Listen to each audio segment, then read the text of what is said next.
Ukraine যুদ্ধকে ইউরোপের সংকট বলে মনে করেন মার্কিন প্রেসিডেন্ট ডোনাল্ড ট্রাম্প। ইউক্রেনে যুদ্ধ বন্ধের আলোচনায় রাশিয়ার প্রেসিডেন্ট ভ্লাদিমির পুতিনের আচরণ সহ্যের সীমা ছাড়িয়েছে বলে মন্তব্য করেন ট্রাম্প। মার্কিন সংবাদ মাধ্যম ফক্স নিউজকে দেয়া এক সাক্ষাৎকারে ট্রাম্প এসব জানান।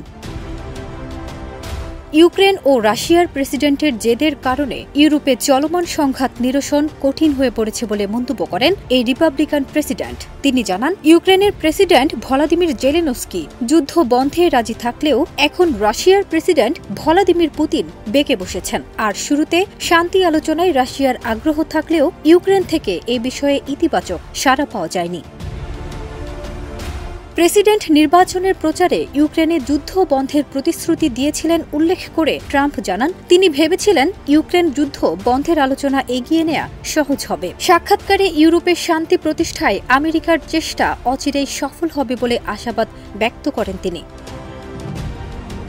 এদিকে রাশিয়ার যুদ্ধে অর্থায়ন বন্ধ করে দিতে দেশটির সহযোগী দেশগুলোর উপর নিষেধাজ্ঞা আরোপ করেছে ট্রাম্প প্রশাসন।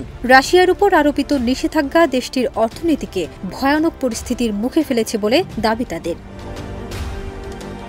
আবার রাশিয়ার কাছ থেকে জ্বালানি আমদানির মাধ্যমে যেসব দেশ ইউক্রেনে আগ্রাসন চালানোর রসদ জুগিয়ে যাচ্ছে, তাদের বিরুদ্ধেও আরও কঠোর পদক্ষেপ নেওয়া হবে বলেও হুঁশিয়ারি দেন মার্কিন প্রেসিডেন্ট। ফারজানা নিকিতা, দেশ রূপান্তর।